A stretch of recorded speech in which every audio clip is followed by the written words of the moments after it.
जगदम्बिका महामाया देवी के भक्तों को मेरा प्रणाम है। जगदम्बा भगवती को मेरा सादर नमन है। मैं उनका पूजन करूं, बस ये कमी अभी रह गई है। उनको मैं सतत स्मरण करता रहूं, उनके मंत्र का जप करूं, यही मेरी इच्छा रह गई।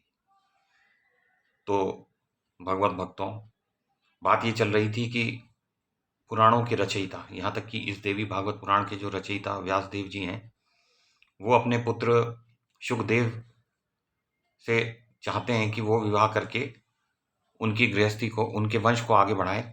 तो अब उन्होंने समझाया, लेकिन शुकदेव जी नहीं समझ रहे हैं। तो वो ये कह रहे हैं, पिताजी आप मुझे ये सब बातें मत कीजिए, आप मुझे कोई ऐसा प्रकरण, ऐसा ग्रंथ सुना दीजिए जिससे मेरा मन शांत हो जाए और मैं अपना आध्यात्मिक लाभ कर पाऊं।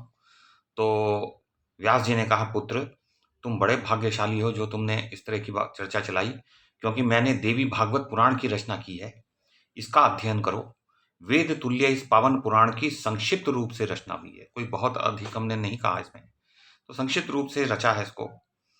तो 5 लक्षण जैसे सब पुराणों में होते हैं वो इसमें है। तो यह पुराण संपूर्ण पुराणों का भूषण है, क्योंकि इसमें देवी की प्रशंसा है। जो देवी सभी देवताओं का कार्य सिद्ध करती हैं, तो उन देवी के बिना तो किसी भी देवता का कार्य सिद्ध होने से रहा, तो देवी सर्वप्रथम सिद्ध हुई। तो इस प्रकार वो सबसे, यह पुराण सबका भूषण है, सबसे प्रधानता इसी पुराण की है। यानी सबसे पहले तो ये देवी भागवत पुराण आता है, बाद में ही अन्य कोई पुराण आएगा।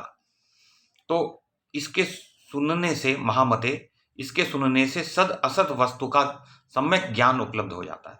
क्या सच है, क्या झूठ है, क्या उचित है, क्या अनुचित है, तो ये पता लग जाता है। और ये पुराण तो कोई बहुत बड़ा पुराण नहीं है, छोटा ही पुराण है।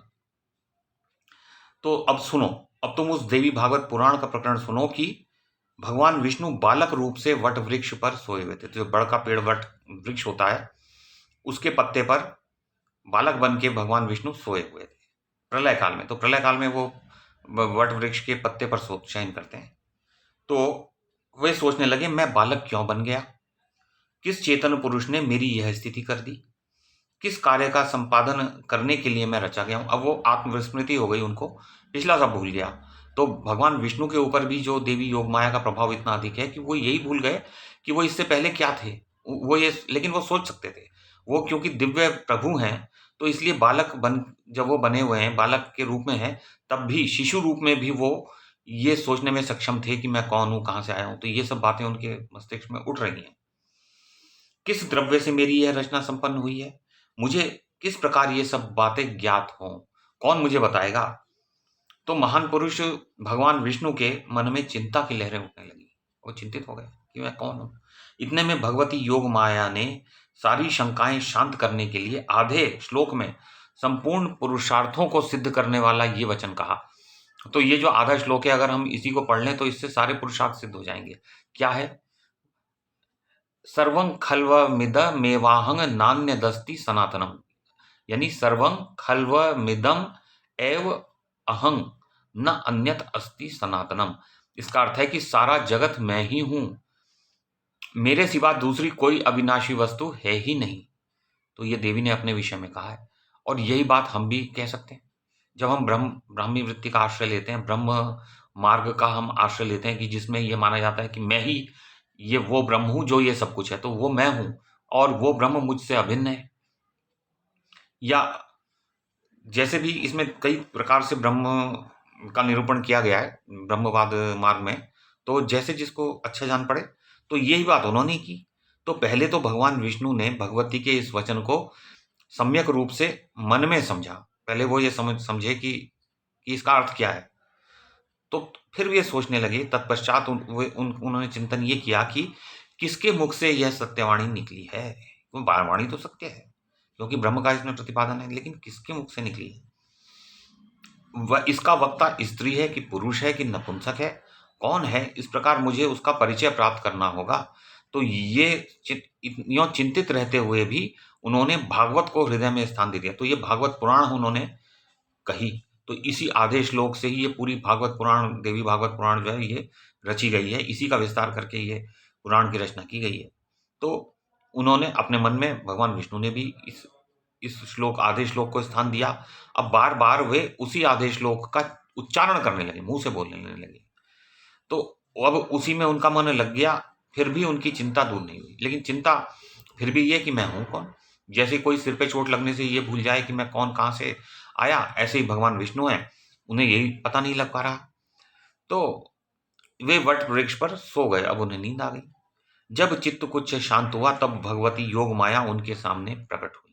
तो ये देवी जगदम्बा, जिनके बारे में देवी भागवत पुराण है, जिनकी महिमा की हम कथाएं कह रहे हैं, वो देवी भगवती महामाया उन भगवान विष्णु के सामने प्रकट हो गईं।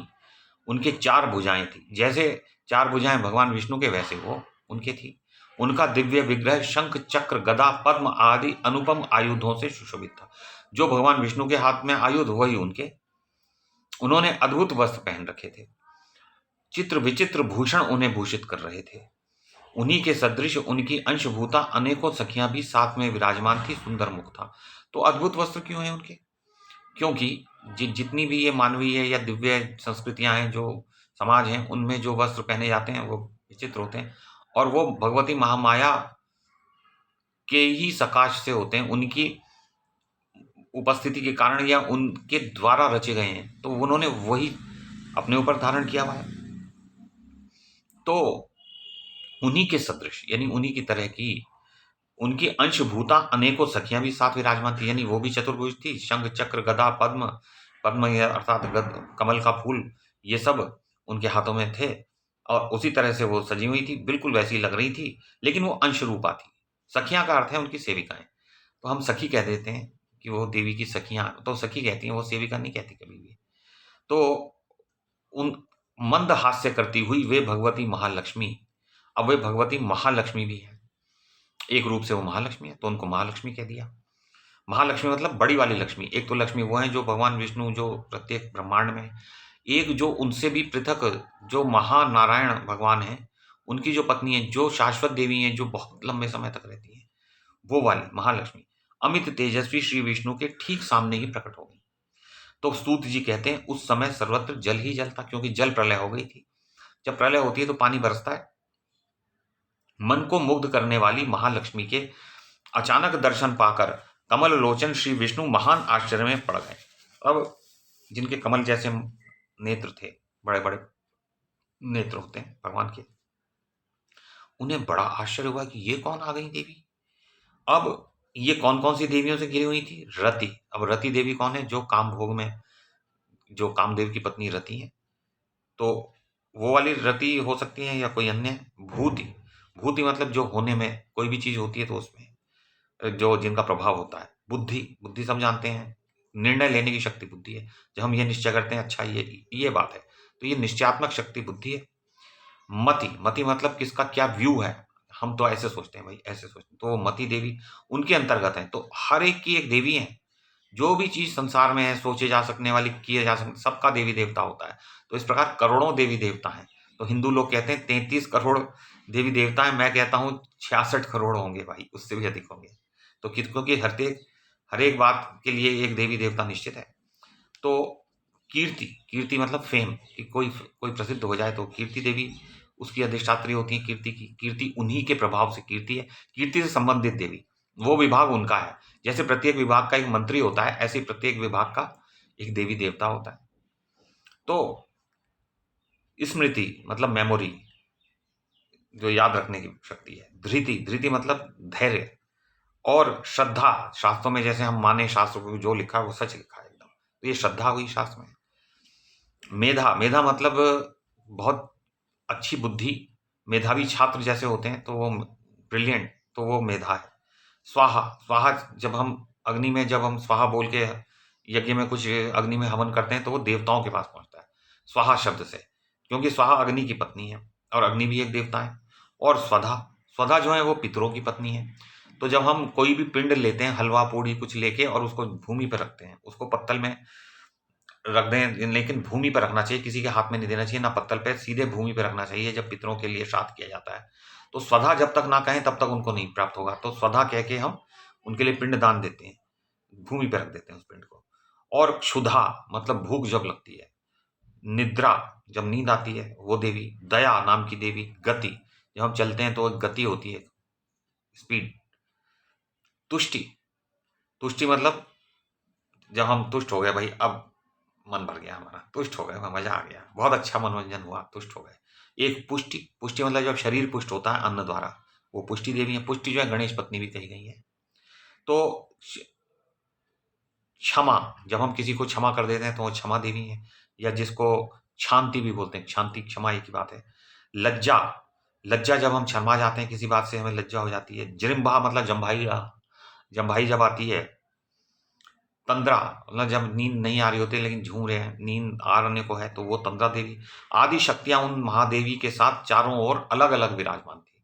तो इन शक्तियों ने, वे अनेकों आभूषणों से अलंकृत थी। पारिजात पुष्प की माला, पारिजात वृक्ष वो है कि जो इच्छा पूरी करता है, या कल्प वृक्ष है, दोनों अलग अलग हैं लेकिन दोनों इच्छा पूरक है। उसकी जो पुष्प है वो बड़ी सुगंध, उससे अच्छी सुगंध दुनिया में कहीं नहीं बनी, ही नहीं कोई। तो सबसे अधिक खुशबू देने वाला वो वृक्ष है। एवं मोती के हार उनकी छवि बढ़ा रहे थे। तो इन्होंने मोतियों के हार पहने हैं, जो माया की सखियां हैं। यूं तो जो देवियां हैं राधा इत्यादि, वो मालती की मालाएं जो है वो पहनते हैं। तो हम कल फिर इस चर्चा को आगे बढ़ाएंगे। तब तक भगवती जगदम्बा महामाया के भक्तों को मेरा सादर प्रणाम है। भगवती महामाया जगदम्बा की जय हो। मैं उनको प्रणाम करता हूँ, मैं उनकी पूजन करूँ, यही बस मुझे सूझ रहा है। प्रणाम।